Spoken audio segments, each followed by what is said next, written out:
नमस्कार, खास रिपोर्ट में आप सभी का स्वागत है। मैं हूं आपके साथ राखी और आज बात करेंगे एक ऐसे मुद्दे की जो सिर्फ महाराष्ट्र ही नहीं, पूरे देश की सामाजिक एकता और राजनीतिक समझ पर सवाल खड़ा करता है। हिंदी का बहिष्कार या सियासी औजार?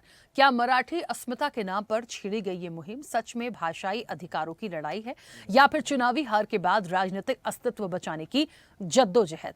कभी एक दूसरे के धीर विरोधी रहे राज ठाकरे और उद्धव ठाकरे अब एक मंच पर साथ नजर आ रहे हैं। सवाल ये उठता है कि क्या ये मराठी एकता दिल से है या फिर जमीन खिसकने का डर इन भाइयों को मजबूरी में एक कर रहा है? एमएनएस कार्यकर्ताओं द्वारा गैर मराठी लोगों की पिटाई के वायरल वीडियो ने इस बहस को और भी गर्मा दिया है। क्या भाषा के नाम पर हिंसा जायज है? क्या लोकतंत्र में असहमति का ये तरीका स्वीकार्य है? और सबसे बड़ा सवाल, क्या हम भाषाओं को जोड़ने की बजाय तोड़ने का जरिया बना रहे हैं? इसी पर आज हम करेंगे चर्चा। उससे पहले देखिए ये रिपोर्ट।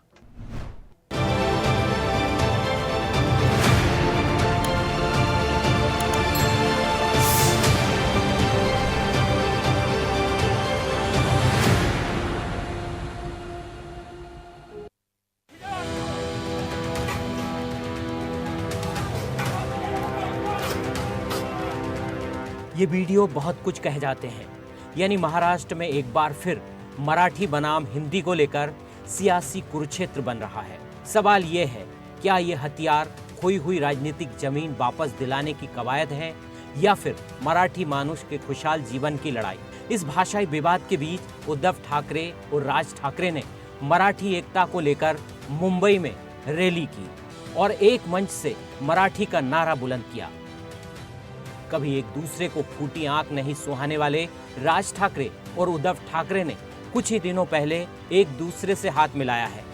20 साल पहले राज ठाकरे शिवसेना से अलग हो गए थे। उनका ख्वाब अपने चाचा बाला साहब ठाकरे की तरह किंग मेकर बनना था, लेकिन वे महाराष्ट्र में ना तो किंग बन पाए और ना ही किंग मेकर। उनकी पार्टी गठन के बाद से ही राज्य की राजनीतिक बिसात पर घिसट घिसट कर चल रही है। 2024 के चुनाव में तो उनका खाता भी नहीं खुला। उधर शिवसेना के विखंडन के बाद उद्धव ठाकरे को भी अपनी राजनीतिक जमीन खिसकते दिख रही है।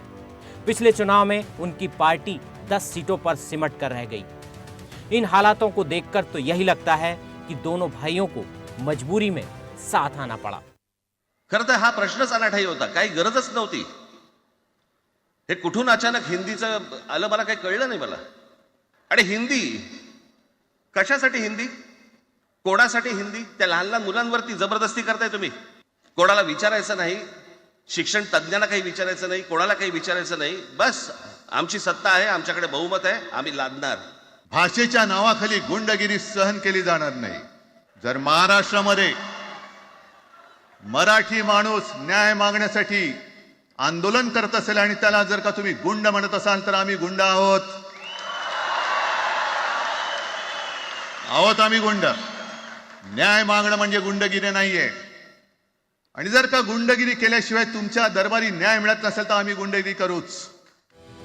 महाराष्ट्र में भाषाई राजनीति नई बात नहीं है। 1966 के आसपास मुंबई की राजनीतिक अर्थव्यवस्था में महाराष्ट्रियों का घटता महत्व गंभीर चिंता का विषय था। इसी आधार पर शिवसेना का जन्म हुआ। लेकिन ऐसा भी नहीं है कि महाराष्ट्र में ही भाषाई राजनीति होती है। दक्षिण भारत में भी जब जब चुनाव आते हैं, हिंदी विरोध से राजनीति चमकती है। धरतीपुत्र कहे जाने वाले उत्तर प्रदेश के मुख्यमंत्री रहे मुलायम सिंह यादव ने तो अंग्रेजी पर प्रतिबंध लगा दिया था।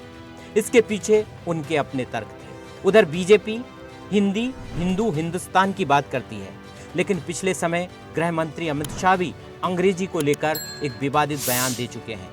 हालांकि बाद में उन्होंने सुधार कर लिया। लेकिन महाराष्ट्र में अब ठाकरे ब्रदर्स के उदय ने राज्य सरकार के सामने नई चुनौती खड़ी कर दी है, खासतौर पर उनके उग्र आंदोलन और गैर मराठी के साथ मारपीट को लेकर। महाराष्ट्र में मराठी भाषा का अभिमान रखना ये कोई गलत बात नहीं है, लेकिन भाषा के चलते अगर कोई गुंडागर्दी करेगा तो इसको हम सहन नहीं करने वाले। कोई अगर भाषा के आधार पर मारपीट करेगा तो यह सहन नहीं किया जाएगा। जिस प्रकार की घटना हुई है उसके ऊपर पुलिस ने एफआईआर भी किया और कार्रवाई भी की है, और आगे भी अगर कोई इस प्रकार से भाषा का विवाद करेगा तो उसके ऊपर कानूनन कार्रवाई होगी। उधर महाराष्ट्र सरकार में मंत्री नीतेश राणे ने भी एमएनएस कार्यकर्ताओं द्वारा गैर मराठी की पिटाई को लेकर उद्धव ठाकरे और राज ठाकरे पर जमकर निशाना साधा। मारा ही गया है ना, एक हिंदू को मारा गया है ना, एक हिंदू को मारा गया है, तो मुझे बोलना है कि इतनी हिम्मत जाके नल बाजार और मोहम्मद अली रोड में दिखाओ ना। वो जो दाढ़ी वाले और गोल टोपी वाले क्या मराठी में बात करते क्या? शुद्ध मराठी में बात करते क्या? उधर जाने की, उनको कान के नीचे बजाने की हिम्मत नहीं है। जावेद अख्तर क्या मराठी में बात करता है क्या? आमिर खान क्या मराठी में गाता है क्या? उधर उसके मुंह से मराठी निकालने की हिम्मत नहीं है। ये गरीब हिंदू को क्यों मारने की हिम्मत कर रहे हो? ये सरकार हिंदू ने बिठाई है, हिंदुत्व विचार की सरकार है, इसलिए इस तरह की कोई भी अगर कोई हिम्मत करेगा तो हमारी सरकार भी तीसरी आंख खोलेगी, इतना मैं कहना चाहता हूँ। संस्कृति और पहचान के नाम पर शुरू हुआ ये विवाद अब सियासी ध्रुवीकरण की ओर बढ़ता दिख रहा है। सवाल सिर्फ मराठी बनाम हिंदी का नहीं है, बल्कि उस राजनीति का है जो जनता के असली मुद्दों रोजगार, महंगाई, कानून व्यवस्था से ध्यान भटकाकर भावनाओं को भुनाने में लगी है। आज जब देश एक श्रेष्ठ भारत की बात कर रहा है, तब महाराष्ट्र की सड़कों पर भाषा के नाम पर मारपीट और नफरत चिंता का विषय है। राजनीति में असहमति हो सकती है, पर सामाजिक एकता के ताने बाने को तोड़ना किसी भी दल के लिए आत्मघाती कदम साबित हो सकता है। क्या ठाकरे बंधुओं की ये मराठी एकता वाकई भाषा और संस्कृति की रक्षा है, या फिर सियासी जमीन तलाशने की आखिरी कोशिश? ये आने वाला वक्त बताएगा। लेकिन एक बात तो तय है, महाराष्ट्र की आत्मा को भाषाई विभाजन नहीं बल्कि समावेशी सोच ही बचा सकती है। विजय नंदन, स्वदेश न्यूज।